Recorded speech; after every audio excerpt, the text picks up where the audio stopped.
Lashari corporation کے صدر کو سستا، بے شرم اور منافق کہہ رہے ہیں۔ کارپوریشن کے شیئر ہولڈرز بھی اخلاقی طور پر اتنے ہی کم ہیں۔ عظیم لاشاری جو 20 سے زائد سالوں سے دھوکہ دے رہا تھا، آخرکار منظر سے نکلنے پر مجبور ہو گیا۔ بالکل، کئی میڈیا پلیٹ فارمز اس خبر کی لائیو سٹریمنگ کر رہے ہیں۔ جس پلیٹ فارم پر میں ہوں، اس نے پہلے ہی 1 ارب سے زائد ویوز حاصل کر لیے ہیں۔ کتنی شرم کی بات ہے۔ کریم کا چہرہ خطرناک حد تک سفید ہو گیا۔ کارپوریشن کے شیئر ہولڈرز اور ایگزیکٹوز نے فوراً اپنے فون چیک کیے۔ چند منٹوں میں لاشاری کارپوریشن کے اسکینڈلز وائرل ہو گئے۔ Breaking news! لاشاری کارپوریشن کے صدر نے اپنی بھابھی کے ساتھ ناجائز تعلقات قائم کیے۔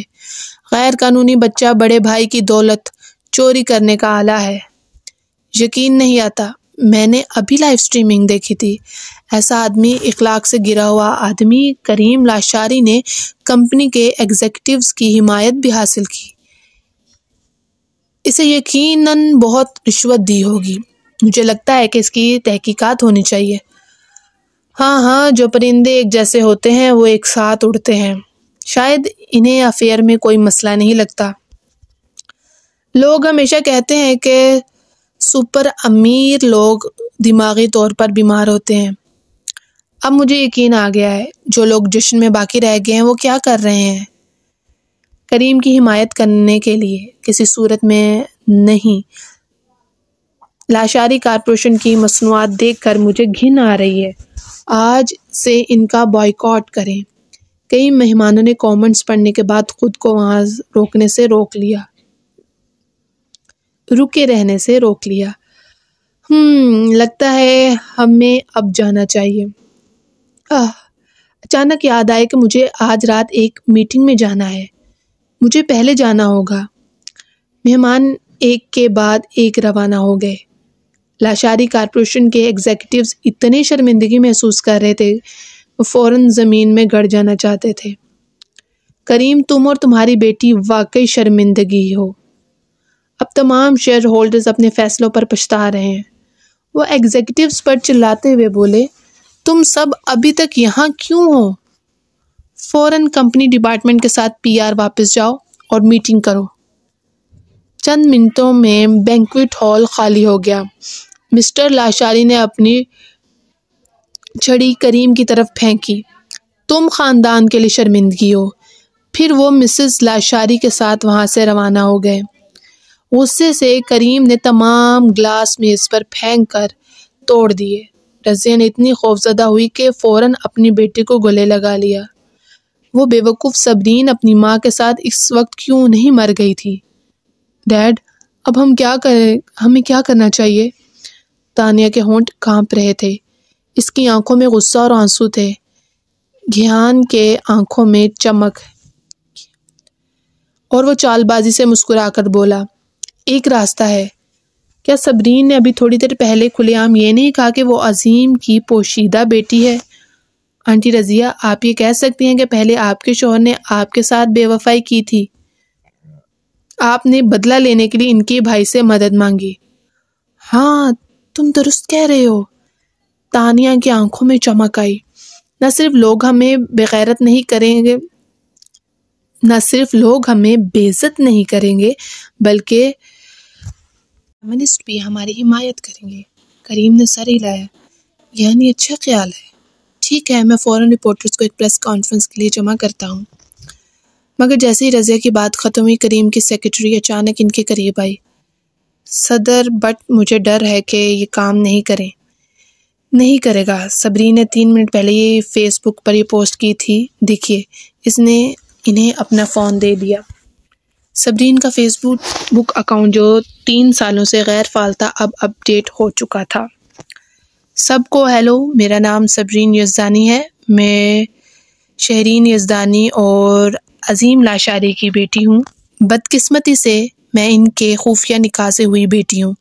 28 سال پہلے میرے والدین ایک دوسرے سے محبت کرتے تھے، مگر مختلف خاندانوں کے پس منظر کی وجہ سے میرے والدین کے والدین نے انہیں ایک ساتھ رہنے کی اجازت نہیں دی۔ اسی سال مسٹر لاشاری کو نشہ آور مشروب دے کر رضیہ نے دھوکے سے ایک رات کا رشتہ قائم کیا۔ اس نے دعویٰ کیا کہ وہ حاملہ ہے اور اس نے مسٹر لاشاری کو بچہ قبول کرنے پر مجبور کیا اور ان کے والدین نے انہیں رضیہ سے شادی کرنے پر مجبور کر دیا۔ میری والدہ نے مسٹر عظیم کو میرے بارے میں نہیں بتایا، اس لیے مسٹر عظیم نے ذمہ داری کے تحت رضیہ سے شادی کی۔ میں اپنی ماں کی والدہ یعنی میری ساتھ پلی بڑھی۔ میں صرف یہ کہنا چاہتی ہوں کہ اگر رضیہ نے بچے کے ساتھ ان پر دباؤ نہ ڈالا ہوتا تو مسٹر عظیم لاشاری نے اس سے شادی نہ کی ہوتی۔ مزے کی بات یہ ہے کہ بچہ بھی مسٹر عظیم کا نہیں ہے اور میری والدہ مجھے جنم دینے کے کچھ عرصے بعد انتقال کر گئی۔ اس پوسٹ نے چند منٹوں میں کئی کمنٹس حاصل کر لیے۔ میں ابھی کہنے والا تھا کہ عظیم لاشاری بھی رضیہ سے کوئی مختلف نہیں ہے۔ ایک کے پاس غیر قانونی بیٹی تھی جبکہ دوسرے نے اپنے شوہر کے ساتھ بے وفائی کی۔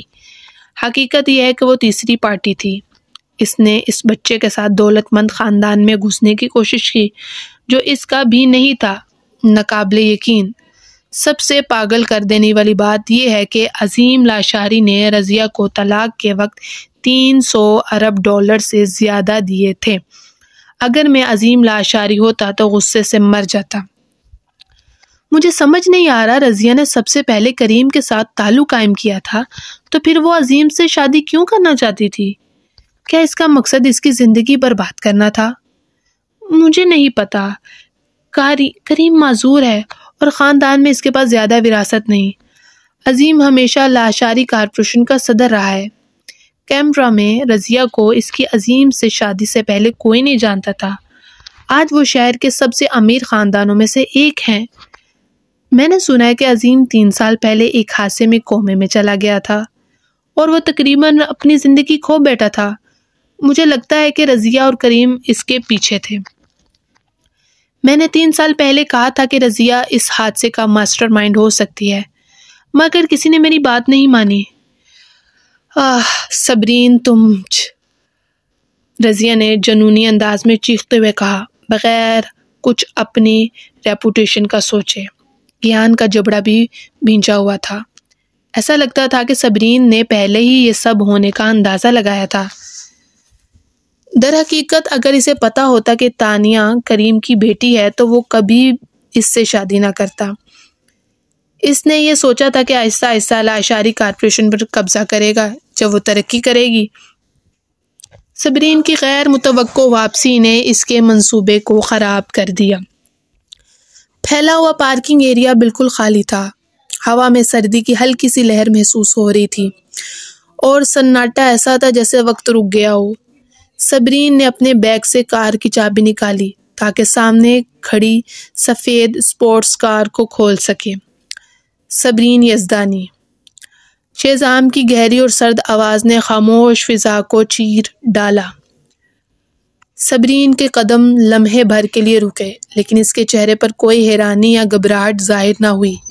وہ سکون سے پلٹ کر پیچھے دیکھنے لگی جہاں شیزام آہستہ آہستہ اس کی طرف بڑھ رہا تھا۔ عظیم فوراً اس کے سامنے آ گئے جیسے اپنی بیٹی کو شیزام سے بچانے کے لیے کوئی دیوار کھڑی کرنا چاہتے ہوں۔ شیزام براہ کرم میری بیٹی سے دور رہو، عظیم نے غصے سے کہا۔ ان کی آواز میں بیٹی کے لیے بے پناہ تحفظ کا جذبہ واضح تھا لیکن شیزام نے جیسے ان کی بات کو سنا ہی نہیں۔ اس کی نظریں صبرین پر جمی تھیں جو اس کے سامنے کسی ناقابل تسخیر شخصیت کی مانند کھڑی تھی۔ شیزام نے اپنے قدم روکے اور حیرت سے صبرین کو دیکھنے لگا۔ یہ وہ لڑکی نہیں تھی جسے وہ جانتا تھا۔ وہ نہ صرف اعتماد سے بھرپور تھی بلکہ اس کی شخصیت میں ایک غیر معمولی وقار تھا۔ لیکن جو بات شیزام کو سب سے زیادہ حیران کر رہی تھی وہ صبرین کا چہرہ تھا۔ یہ وہی چہرہ تھا جسے اس کی خالہ نے بربریت سے بگاڑ دیا تھا۔ 3 سال پہلے جب صبرین کو تہہ خانے میں قید رکھا گیا تھا تو شیزام کی خالہ نے صبرین کے ساتھ جو ظلم کیا تھا وہ ناقابل بیان تھا۔ انہوں نے صبرین کے کھانے میں زہریلا کیمیکل ملا دیا تھا، جس کی وجہ سے اس کا چہرہ شدید انفیکشن کا شکار ہو گیا تھا۔ وہ انفیکشن صبرین کے خوبصورت چہرے کو بدصورتی میں بدل چکا تھا۔ وہ اپنی حالت دیکھ کر زمین میں دھس جانا چاہتی تھی۔ صبرین نے اس تہہ خانے میں ایک ایک لمحہ اذیت میں گزارا۔ جب وہ آئینے میں اپنا چہرہ دیکھتی تو اسے اپنا آپ ناقابل برداشت لگتا۔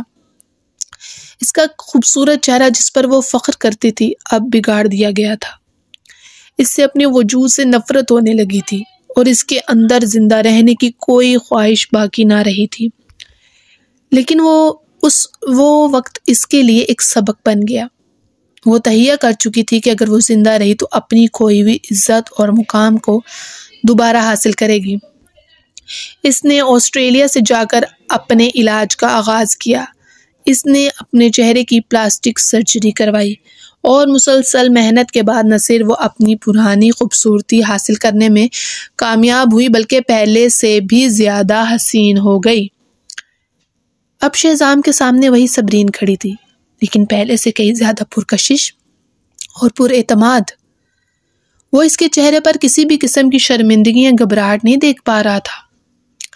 اس کے برعکس صبرین کے چہرے پر ایک خاموش مسکراہٹ تھی جو اس کے اندر کے سکون اور فتح کو ظاہر کر رہی تھی۔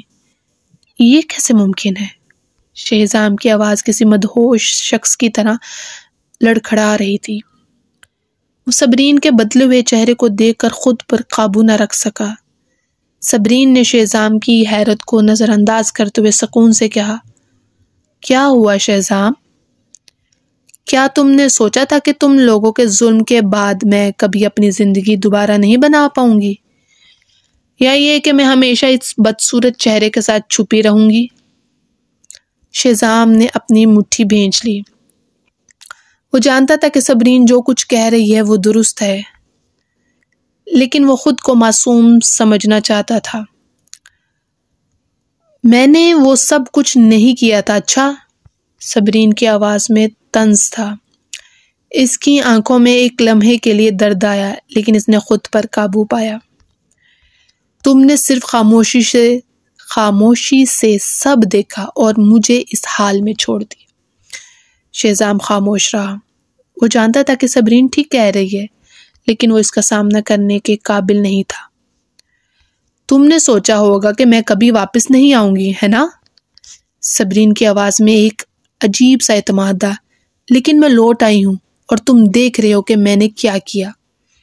میں نے تمہارے پیارے کریم، رضیہ اور تانیہ کو ان کے اصل چہروں کے ساتھ دنیا کے سامنے بے نقاب کر دیا۔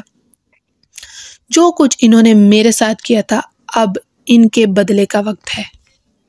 شہزام کے دل میں ایک خوف پیدا ہو رہا تھا۔ تم کیا چاہتی ہو صبرین؟ میں صرف اپنی عزت اور وقار واپس چاہتی ہوں جو تم لوگوں نے مجھ سے چھین لیا تھا، اور میں نے وہ حاصل کر لیا۔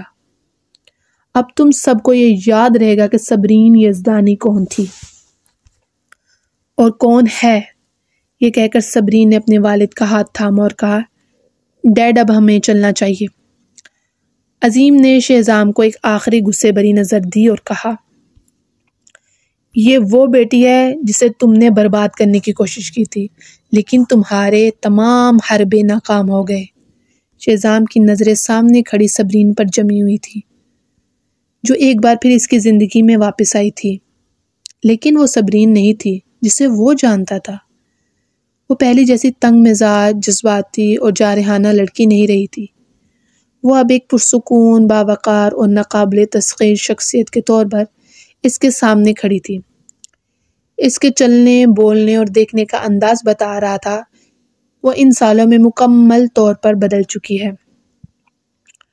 یہ صبرین جسے اس نے ماضی میں شکستہ حال میں چھوڑا تھا اب ایک مضبوط اور پرعزم عورت بن چکی تھی۔ شہزام کا دماغ جیسے الجھنوں کا شکار تھا۔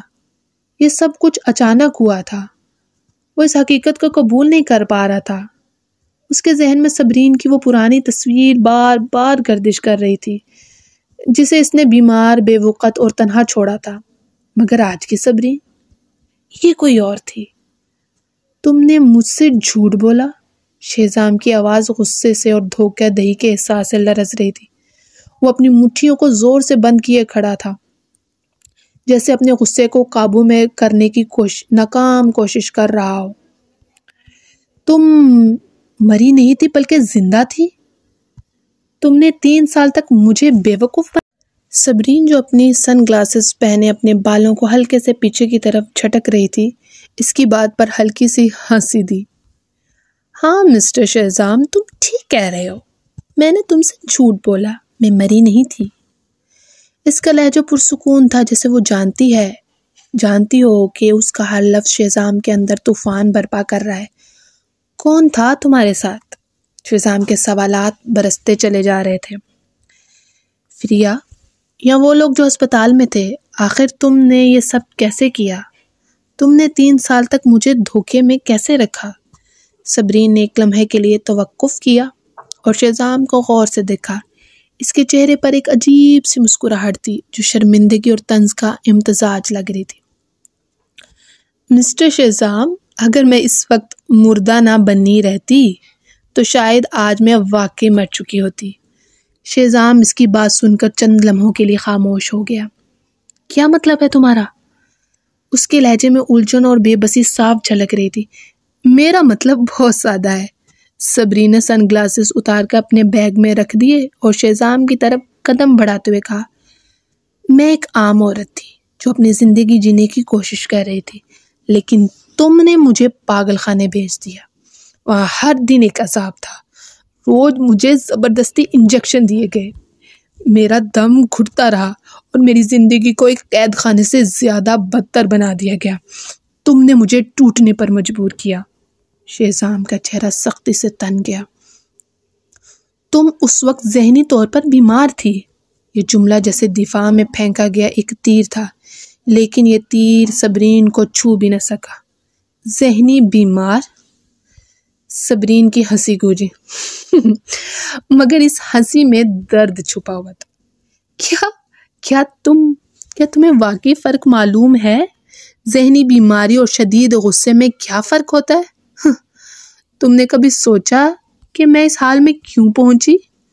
اس کی آنکھیں نم ہو گئیں، مگر اس کے لہجے میں مضبوطی تھی۔ میں نے اپنے بچوں کو کھویا تھا اور تم ہر روز میرے سامنے اپنی گرل فرینڈ کے ساتھ تعلقات بناتے رہے۔ میں کیسے پاگل نہ ہوتی؟ تمہیں کیا لگتا ہے کہ سب دیکھ کر میں خاموش رہتی؟ یہ بات سن کر عظیم کا چہرہ شرمندگی اور غصے کے ملے جلے جذبات سے سرخ ہو گیا۔ شہزام، تم نے میری بیٹی کے ساتھ یہ سب کیسے کیا؟ عظیم نے لرزتے ہوئے قدم آگے بڑھائے اور شہزام کے سامنے کھڑے ہو گیا۔ تم نے وعدہ کیا تھا کہ تم اس کا خیال رکھو گے، تم نے وعدہ کیا تھا کہ تم اس کا سہارا بنو گے۔ عظیم کی آواز بھر گئی اور وہ غصے میں اپنے جذبات پر قابو کھو بیٹھے۔ وہ شہزام کے منہ پر گھسا مارنے کے لیے لپکے، مگر شہزام نے فوراً ان کا ہاتھ روک لیا۔ چھوڑو میرے والد کو، صبرین کی آواز گونجی۔ اس کے لہجے کی سختی نے شہزام کو مجبور کر دیا کہ وہ عظیم کا ہاتھ چھوڑ دے۔ کیا تم نے 3 سال پہلے بھی میرے والد کو لے کر ہی مجھے دھمکایا نہیں تھا؟ صبرین کی آنکھوں میں وہ سرد چمک تھی جو شہزام کو غیر محسوس طریقے سے پیچھے ہٹنے پر مجبور کر رہی تھی۔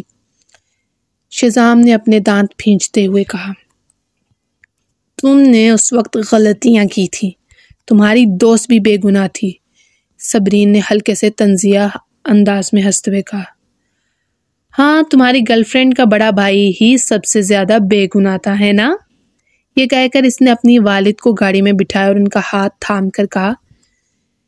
اس نے مڑ کر عظیم کو مسکرا کر کہا، ڈیڈ، رپورٹرز نے اسے میرے پیٹھ پیچھے میرا کے ساتھ خیانت کرتے ہوئے پکڑ لیا۔ جب سب اس عورت کو گالی دے رہے تھے تو وہ اس کے لیے افسوس محسوس کرتا تھا، اس لیے اس نے مجھے مجبور کیا کہ میں عوام کو بتاؤں کہ میں پہلے ہی طلاق لے چکی ہے، ورنہ وہ ڈاکٹر اینجلو کو آپ کا علاج کرنے سے روک دیتا۔ آخر کار میرا کا بڑا بھائی میرے دوست کے گھر گھس آیا اور اس کے ساتھ شدید لڑائی کی۔ میری ایک دوست کو چھری سے گھونپ دیا گیا اور دوسری کو تقریباً زیادتی کا نشانہ بنایا۔ اس کے بعد وہ دوبارہ آپ کا نام استعمال کر کے مجھے دھمکانے آیا تھا تاکہ میں اس کی گرل فرینڈ کے بھائی کے خلاف کیس سے دستبردار ہو جاؤں۔ عظیم یہ سن کر خوف زدہ ہو گیا۔ ان کی بیٹی نے ان کی وجہ سے کتنی تکلیف اٹھائی تھی۔ وہ جتنا سوچتا اتنا ہی خود کو ناکام محسوس کرتا۔ ان کی آنکھوں میں غصہ بھر آیا۔ انہوں نے خود سے نفرت کی کیونکہ وہ بوڑھا ہو چکا تھا اور اتنی طاقت نہیں رکھتا تھا کہ اس آدمی کا مقابلہ کر سکے۔ شہزام، تم جانور ہو، نہیں تم جانور سے بھی بدتر ہو۔ کیا تم نے نہیں کہا تھا کہ تم میری بیٹی کا خیال رکھو گے؟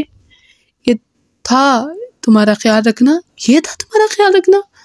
عظیم نے غصے میں آ کر کہا۔ شہزام نے بھویں چڑھائی۔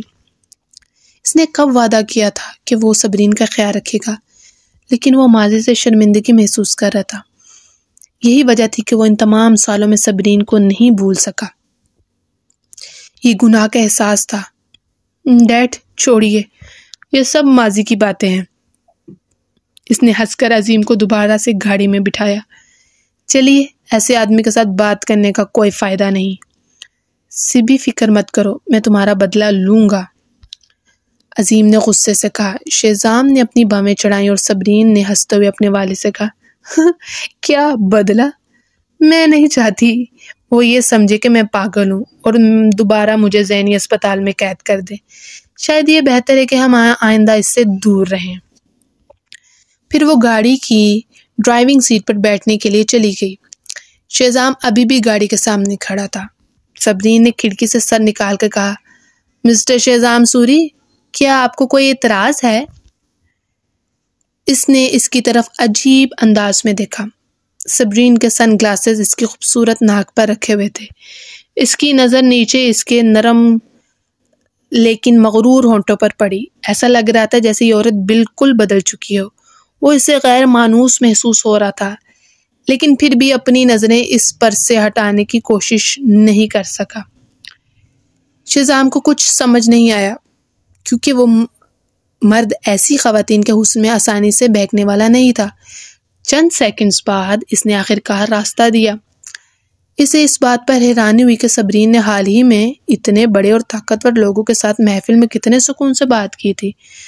یہ واضح تھا کہ اس نے یہ سب بہت احتیاط سے اور مکمل طور پر منصوبہ بندی کے ساتھ کیا تھا۔ اس نے کامیابی سے کریم، رضیہ اور تانیہ کی حقیقت کو آسٹریلیا کے سب سے اثر و رسوخ رکھنے والے لوگوں کے سامنے بے نقاب کر دیا تھا۔ شاید وہ سست دماغ لوگ ابھی تک یہ نہیں سمجھ پائے تھے کہ اس رات موجود خبریں رپورٹ کرنے والے صحافی حقیقی وقت میں ساری تقریب کو نشر کر رہے تھے۔ جو کوئی بھی اپنی شہرت کا خیال رکھتا ہوگا وہ فوراً ان تینوں سے دور ہو جائے گا۔ جب انہیں یہ حقیقت پتہ چلے گی، ایک کاروباری شخص کے لیے اچھے تعلقات سب سے زیادہ اہم ہیں، مگر صبرین نے ان تینوں کی ساکھ کو بے وقوفی سے تباہ کر دیا۔ یہ واقعی قابل تعریف تھا۔ شہزام کو وہ 4 سال پہلے کی ایک پریشان کن اور جارحانہ عورت کے طور پر یاد تھی۔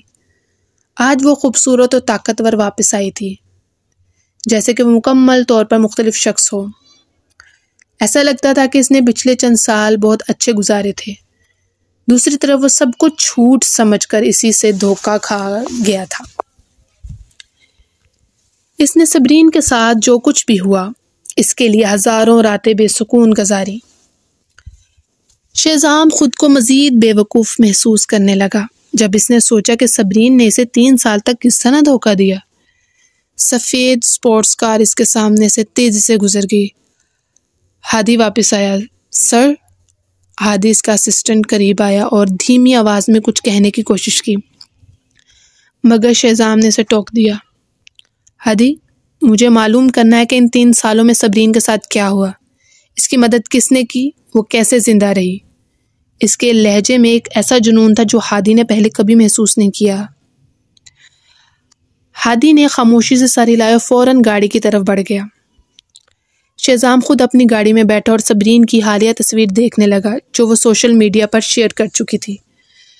وہ تصاویر، اس کی مسکراہٹ، اس کا اعتماد، یہ سب ایک ناقابل یقین حقیقت لگ رہا تھا۔ لعنت ہو، اس نے غصے میں کہا اور اپنا فون ایک طرف پھینک دیا۔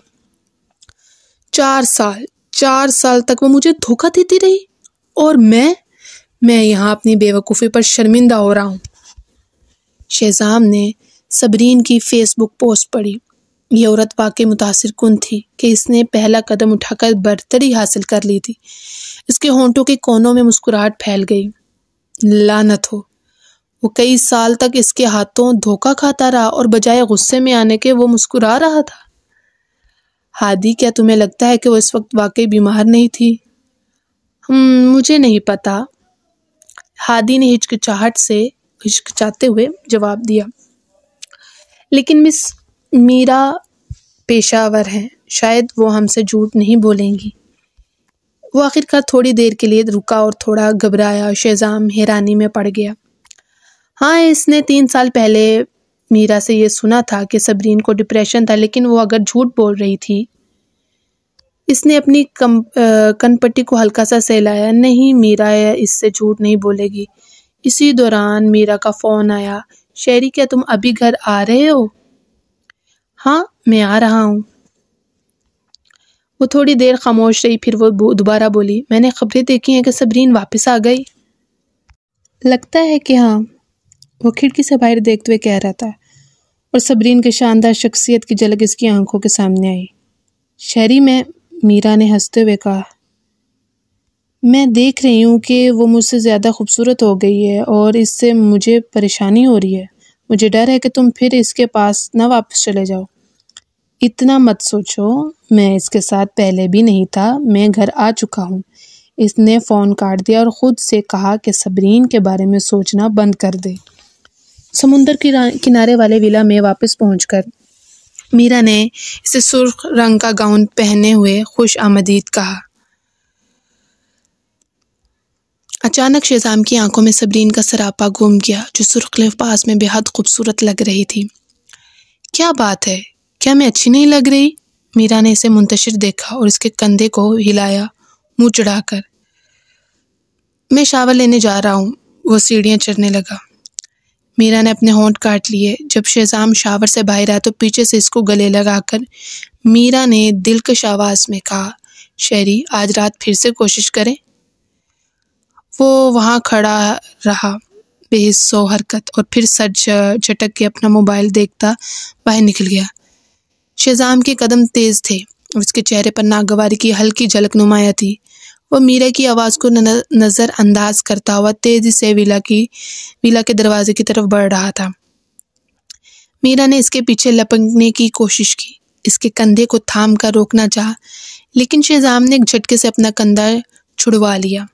شہری، رکو، بات سنو، تم ہمیشہ یہی کرتے ہو۔ میری آواز میں مایوسی اور بے بسی کا امتزاج تھا، لیکن شہزام کے قدم ذرا بھی نہیں رکے۔ وہ دروازہ کھول کر باہر نکل گیا۔ دیکھنا تو دور کی بات، اس نے میرا کی کسی بات کا جواب دینا بھی ضروری نہ سمجھا۔ اس کے چہرے پر ایک لمحے کے لیے حیرت اور صدمہ ابھرا، لیکن فوراً ہی اس کی آنکھوں میں کچھ اور جھلکنے لگا۔ وہ اپنے ہونٹ بھینچ کر رہ گئی، گویا اپنے اندر کی بے بسی کو چھپانے کی ناکام کوشش کر رہی ہو۔ وہ جانتی تھی کہ شہزام کے دل پر اس کا گہرا اثر ہے، لیکن آج وہ اثر کہیں دھندلا پڑتا محسوس ہو رہا تھا۔ برسوں کی محنت، شہزام کو اپنے قابو میں رکھنے کی کوشش اور اپنے جذباتی حربے، سب کچھ بظاہر کامیاب تھا۔ شہزام میرا کے کہنے پر ہنستا تھا، روتا تھا، حتیٰ کہ زندگی کے فیصلے بھی میرا کی مرضی سے کرتا تھا، لیکن آج بھی وہ سب بے معنی لگ رہا تھا۔ میرا نے آہستہ سے خود سے کہا، شہزام، تم میری مٹھی میں ہو، تم وہی کرتے ہو جو میں چاہتی ہوں، لیکن پھر بھی تم مجھ سے دور ہو۔ کہاں کمی رہ گئی ہے میرے عمل میں؟ میرا نے جب شہزام کو روکنے کی کوشش کی تو اس کی آنکھوں میں سرد مہری تھی، جیسے وہ میرا کو دیکھ ہی نہیں رہا ہو۔ یہ وہی شخص تھا جو میرا کے ایک اشارے پر اپنی دنیا بدل دیتا تھا، لیکن اب وہ اپنے جذبات کو کہیں اور مرکوز کیے ہوئے تھا۔ شہری، میں نے تمہیں ہر چیز دی ہے، اپنا وقت، اپنی محبت، اپنی زندگی، پھر بھی تم مجھے ایسے نظر انداز کر کے چلے جاتے ہو؟ میرا کے دل میں یہ سوال گونج رہا تھا، لیکن شہزام کے رویے نے اس کے اندر ایک خلا پیدا کر دیا تھا۔ میرا کو یاد آیا جب اس نے پہلی بار شہزام کو اپنے شہر میں جکڑا تھا۔ اس کے نرم لہجے، مہذب رویے اور دلکش شخصیت نے شہزام کو اس کا دیوانہ بنا دیا تھا۔ وہ اپنے الفاظ سے اسے قابو کرتی۔ کتنی محنت سے اس نے صبرین کی یادیں اس کے ذہن سے مٹائی تھیں اور شہزام اس کی محبت میں ڈوبتا چلا گیا تھا، لیکن آج وہی شہزام اسے ایسے چھوڑ کر جا رہا تھا جیسے اس کی کوئی اہمیت ہی نہ ہو۔ میرا کی مٹیاں بھیج گئیں۔ وہ چاہتی تھی کہ چیخ کر شہزام کو روکے، اسے جھنجھوڑ کر بتائے کہ وہ اس کے بغیر کچھ بھی نہیں۔ شہزام، تم سب کچھ ہو لیکن تم اب بھی کچھ نہیں۔ تم میری مٹھی سے باہر نہیں جا سکتے، لیکن پھر بھی میرے قابو میں ہو کر میرے نہیں ہو۔ اس کی آنکھوں میں نمی اتر آئی، لیکن اس نے اپنے آنسو پونچھ دیے۔ میں نے تمہیں قابو میں رکھا ہے شہزام، تم میرے بنائے گئے اصولوں پر چلتے ہو، لیکن پھر بھی تم مجھے نظر انداز کر کے چلے جاتے ہو۔ کیوں؟ کیا وہ صبرین؟ میرا کے دل میں ایک جنگ چھڑ چکی تھی۔ وہ جانتی تھی کہ شہزام جسمانی طور پر اس کے قریب تھا، لیکن اس کا دل کہیں اور تھا، اور یہ حقیقت میرا کو اندر سے توڑ رہی تھی۔ وہ جتنی مرضی خوبصورت، جتنی مرضی دلکش بن جائے، شہزام کے دل پر صبرین کا جو اثر تھا اسے مٹانا ممکن نہیں تھا۔ تم کتنی ہی کوشش کر لو، ماضی کی طرح ناکامی کا منہ ہی دیکھو گی صبرین، لیکن تم شہزام کو میرے اثر سے نکال نہیں سکتی۔ وہ میرا ہے اور میں ہمیشہ میرا ہی رہے گا۔ میرا نے اپنے آپ سے کہا۔ وہ اپنی شکست کو قبول کرنے کی بجائے خود کو تسلی دے رہی تھی، لیکن اندر کہیں وہ جانتی تھی کہ اس کا سحر کمزور پڑ چکا ہے۔ شہزام کی لا تعلقی، اس کی خاموشی اور اس کی نظریں، سب کچھ میرا کی ناکامی کی گواہی دے رہی تھی۔ میں نے کبھی بھی ایسا نہیں سوچا تھا کہ وہ عام طور پر اتنی وقار، سلیقے والی اور نرم دل لگتی تھی کہ میں نے اسے ایک ملکہ سمجھا تھا۔ ملازمہ نے دوسری ملازمہ سے کہا۔ ارے آرام سے بات کرو، وہ ہماری مالکن ہے، اگر اس نے یہ سنا تو وہ ہمیں نوکری سے نکال دے گی۔ اس کا چہرہ خوف سے سفید ہو گیا۔ جب سے وہ عوامی طور پر شہزام سوری کی منگیتر کے طور پر جانی گئی تھی، سب نے اسے خوش آمدید کہا اور دیوی کے طور پر عزت دی۔ اس نے کبھی بھی ایسی ذلت کا سامنا نہیں کیا تھا۔ شہزام ویلا کے دروازے سے باہر نکل چکا تھا، لیکن میرا وہیں دروازے کے قریب کھڑی رہ گئی۔ اس کے دل میں بے شمار خیالات ہلچل مچانے لگے۔ وہ جانتی تھی کہ صبرین کی واپسی نے شہزام کو ہلا کر رکھ دیا ہے، لیکن میرا کا دل اب بھی پر اعتماد تھا۔ وہ جانتی تھی کہ شہزام پر مکمل طور پر قابض ہے۔ میرا آہستہ سے لاؤنج میں آئی اور صوفے پر بیٹھ گئی۔ اس کے لبوں پر ہلکی مسکراہٹ نمودار ہوئی، جیسے کسی فاتح کا غرور جھلک رہا ہو۔ اس نے خود سے کہا، صبرین، تم کتنی بھی خوبصورت بن کر آ جاؤ، کتنی کامیاب بن جاؤ، تم شہزام کو میرے اثر سے نہیں نکال سکتی۔ تم نے جو اپنی زندگی کے چند سال جیتنے میں لگائے، میں نے وہ سال شہزام کو اپنے قابو میں رکھنے کے لیے صرف کیے ہیں۔ میرا کے دماغ میں پرانی یادیں ابھرنے لگی، جب اس نے شہزام کے دل و دماغ پر قابو پانے کے لیے مختلف حربے استعمال کیے تھے۔ وہ دن جب اس نے اپنی محبت کو ایک ایسے کھیل کی صورت میں ڈھالا تھا جس میں شہزام اس کا محض ایک کٹ پتلی بن گیا تھا۔ شہزام، تم وہی کرو گے جو میں چاہتی ہوں۔ میرا نے دل ہی دل میں سرگوشی کی اور اس کی مسکراہٹ مزید گہری ہوگی۔ وہ جانتی تھی کہ شہزام کو کیسے قابو میں رکھنا ہے۔ شہزام چاہے کتنا بھی آزاد دکھائی دے، میرا کی طاقت کے سامنے بے بس تھا۔ وہ جب کہتی تھی کہ وہ خوش ہے، شہزام مسکرانے کی اداکاری کرتا۔ وہ جب کہتی تھی کہ وہ ناراض ہے، شہزام خود کو قصوروار سمجھنے لگتا۔ وہ میرا کے جذبات کا اس قدر غلام بن چکا تھا کہ وہ اپنی خوشی اور خواہشات کو بالکل فراموش کر چکا تھا، اپنا ماضی بھول چکا تھا۔ میرا نے اپنے اعتماد کو پھر سے دہراتے ہوئے خود سے کہا، شہزام میرے لیے سب کچھ ہے، میں نے اسے ہمیشہ کے لیے اپنا بنایا ہوا ہے۔ تم صبرین چاہے کتنی ہی حسین بن کر آ جاؤ، چمکتے لباس پہن لو، کامیاب ترین عورت بن جاؤ، لیکن تمہاری یہ جیت میرے لیے کوئی معنی نہیں رکھتی۔ شہزام میرا ہے، شہزام میرا ہے اور میرا ہی رہے گا۔ میرا جانتی تھی کہ شہزام کے دل کے کسی کونے میں صبرین کا عکس اب بھی موجود ہے، لیکن یہ عکس اتنا ہی بے اثر تھا جتنا کسی پرانی کتاب میں چھپی ایک مٹی سے اٹی تصویر۔ میرا نے برسوں کی محنت سے شہزام کے دماغ میں اپنا ایک ایسا مقام بنا لیا تھا جسے کوئی مٹا نہیں سکتا تھا۔ یہ وقت گزر جائے گا، میرا نے خود کو تسلی دی۔ شہزام ابھی الجھن میں ہے، لیکن جیسے ہی وہ میرے پاس آئے گا سب کچھ پہلے جیسا ہو جائے گا۔ اس بار میں ایسا کروں گی کہ شہزام میرے علاوہ کوئی دوسرا کو نہ دیکھے۔ میں نے جو سال شہزام کو قابو میں رکھنے میں لگائے ہیں وہ کبھی ضائع نہیں جا سکتے۔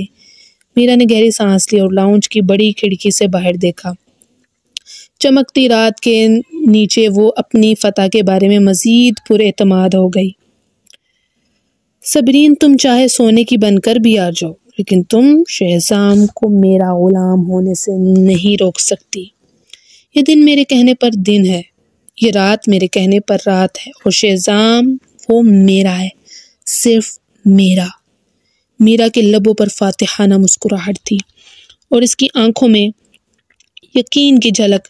صبرین کے حسین عکس کو وہ کسی ماضی کی بھولی بسری کہانی سے زیادہ کچھ نہیں سمجھتی تھی۔